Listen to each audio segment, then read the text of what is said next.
কখনো কখনো আমরা আল্লাহকে যখন ভুলে যাই, যেটি আমাদের জন্য ভয়াবহভাবে একটি ক্ষতিকর একটি পথ। যেমন ধরুন আপনি একটি ভুল পথে যাচ্ছেন, কেউ আপনাকে একটা হেঁচড়া টান দিয়ে সেখান থেকে নিয়ে এসেছে। কেন নিয়ে এসেছে? কারণ আপনি অন্যথায় বিপদের মুখে যাবেন। আপনার সন্তান হতে পারে আগুন স্পর্শ করতে যাচ্ছিল, অথবা ধরুন কোনো ধারালো কোনো অস্ত্র ধরতে যাচ্ছিল, আপনি তখন তাকে একটা হেঁচকি টান দিয়ে সেখান থেকে নিয়ে এসেছেন। কেন? কারণ সে তো জানে না, তাকে রক্ষা করার জন্য আপনি এটি করেছেন। আল্লাহ সুবহানাহু ওয়া তাআলাও কখনো কখনো আপনাকে বা আমাকে পরীক্ষা বা বিপদে ফেলেন। এটি আমাদের জন্য কল্যাণকর এবং এটি আমাদের জন্য মেডিকেশন বা এটি আমাদের জন্য রোগ মুক্তির মতো করে কাজ করবে। আমাদেরকে জানতে হবে যে এগুলো আমাদেরকে ধ্বংস করে দেওয়ার জন্য আসেনি, বরং আমাদেরকে পরীক্ষা করার জন্য এসেছে আমরা কতটুকু ধৈর্যশীল।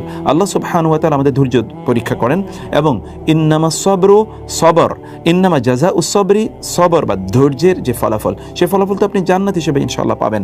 ইন্নামা ইউওয়াফাস সাবিরুনা আজরাহুম বিগাইরি হিসাব, আল্লাহ তাআলা ধৈর্যশীলদেরকে তাদেরকে সর্বোত্তম প্রতিদান প্রদান করবেন বেগাইরি হিসাব, অর্থাৎ কোনো ধরনের হিসাব নিকাশ ছাড়াই তাদেরকে আল্লাহ তাআলা তাদের প্রতিদান পরিপূর্ণভাবে প্রদান করবেন। সেজন্য এই বিশ্বাসটি আমাদেরকে অবশ্যই রাখতে হবে। আল্লাহ তাআলা আপনাকে পরীক্ষার জন্য নির্বাচন করেছেন, এটি তো অনেক অনেক বড় বিষয়। এই জন্য আপনাকে সন্তুষ্ট চিত্তে এটিকে ধারণ করতে হবে। পঞ্চম যে বিষয়টি বলতে চাই তাহলে যে আল্লাহ সুবহানাহু ওয়া তাআলা আপনাকে তিনি প্রশিক্ষণ দিয়ে এভাবে যোগ্য করে নিতে চান যে আপনি সকল অবস্থায় আপনার রবের প্রতি আপনি সন্তুষ্ট এবং সকল অবস্থায় আপনার রবের প্রতি আপনি আনুগত্যশীল। কারণ একদল লোক তারা কেবলমাত্র ভালো অবস্থায় আল্লাহ তাআলার ইবাদত করে, আরেকদল লোক কেবল খারাপ অবস্থায় আল্লাহকে ডাকে। আপনি যেন ভালো অবস্থায় ফিদ-দররাই ওয়াস-সাররাই, সকল ভালো অবস্থায় এবং সকল মন্দ অবস্থায় যেন আপনি আল্লাহকে ডাকতে পারেন, সেই রকম একটি প্রশিক্ষণে আপনাকে অভ্যস্ত করে নেয়াই মহান আল্লাহ সুবহানাহু ওয়া তাআলার লক্ষ্য উদ্দেশ্য। সেজন্য আল্লাহ তাআলা এই বিপদ বা এই পরীক্ষা আপনাকে অবতীর্ণ করে থাকেন। ষষ্ঠ যে বিষয়টি আমাদেরকে জানতে হবে তা হচ্ছে যে মনে রাখতে হবে যে আল্লাহ তাআলার সবচেয়ে নিকটবর্তী যারা, তাদের পরীক্ষা অনেক অনেক বেশি হয়। রাসূলুল্লাহ সাল্লাল্লাহু আলাইহি ওয়াসাল্লাম বলেছেন, আশাদ্দুল বালাই আল আম্বিয়া উসুমাল আমসাল ফাল আমসাল, সবচেয়ে বেশি বিপদ হয় নবী রাসূলদের বা পরীক্ষা হয় নবী রাসূলদের, তারপরে যারা আল্লাহ তাআলার সবচেয়ে বেশি নিকটবর্তী তাদের, তারপরে যারা আল্লাহর সবচেয়ে বেশি নিকটবর্তী তাদের। এবং তিনি বললেন, ইউবতালার রাজুলু আলা হাসবি দীনিহি, একজন ব্যক্তির দিনদারিতা যত বেশি তার পরীক্ষা তত বেশি।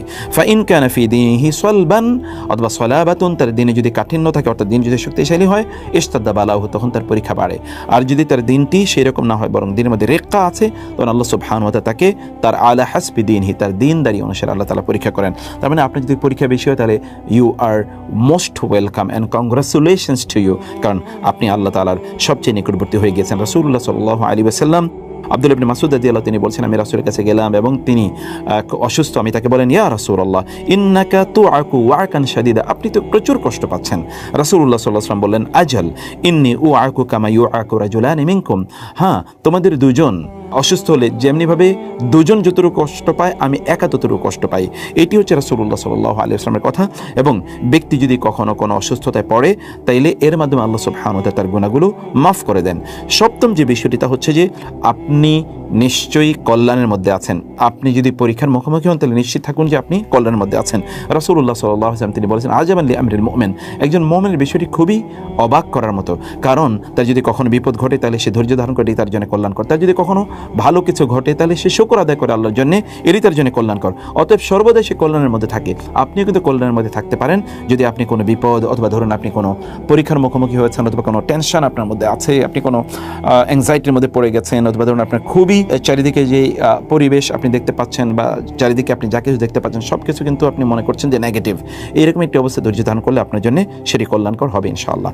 আর অষ্টম যে বিষয়টি তা হচ্ছে যে আমাদেরকে মনে রাখতে হবে যে এটি আমাদের যখন কোনো দুশ্চিন্তা হয় অথবা আমাদের অন্তরে যখন কোনো টেনশন তৈরি হয়, যখন আমরা খুবই বিভিন্নভাবে আমরা পরীক্ষার মুখোমুখি হই অথবা বিপদে আমরা আপতিত হই, তখন এর মাধ্যমে আল্লাহ সুবহানাহু ওয়া তাআলা আমাদের বিভিন্ন ধরনের সমস্যা দূর করে দেন। হাদিসে এসে রাসূলুল্লাহ সাল্লাল্লাহু আলাইহি ওয়াসাল্লাম বলেছেন, মা মিন আহাদিন মিনাল মুসলিমিনা ইউসাবু বিবালাইন ফি জাসাদিহি ইল্লা আমারাল্লাহু তাআলা আল হাফাযাতাল্লাযীনা ইয়াহফাযুনাহু قال اكتبوا لعبدي في كل يوم وليلة مثل ما كان يعمل من الخير ما دام محبوسا في وثاقي, অর্থাৎ আমার কোন বান্দা, কোন মুমিন বান্দা, সে যদি কোনো বিপদে পড়ে তখন আল্লাহ বলছেন যে তখন তিনি তার ফেরেশতাদেরকে যারা তাকে সংরক্ষণ করে রক্ষা করেন তাদেরকে তিনি পাঠান এবং বলেন, আমার এই বান্দার জন্য দিন এবং রাতে লিখে দাও, সে ভালো অবস্থায় যে সকল আমলগুলো করতো সে আমলের মতো সওয়াব তার মধ্যে তার জন্য লিখে দাও, তার আমল নামায় লিখে দাও। দেখুন, আপনি যদি কখনো কোনো রোগাগ্রস্ত হন অথবা কোনো বিপদে পড়েন এবং আপনি সে কারণে ঠিকমতো আপনি ইবাদত করতে পারছেন না, তাহলে আপনি সুস্থ অবস্থায় যে ইবাদত করতেন ঠিক সেই রকম ইবাদত আপনার আমল নামায় লেখা হয়ে থাকবে, অথচ আপনি কিন্তু ইবাদত করছেন না। অথবা এটি আপনার জন্য অকল্যাণকর না, এটিও আপনার জন্য কল্যাণকর এবং সেই জন্য আপনাকে অবশ্যই আনন্দিত হওয়া দরকার। আর নবম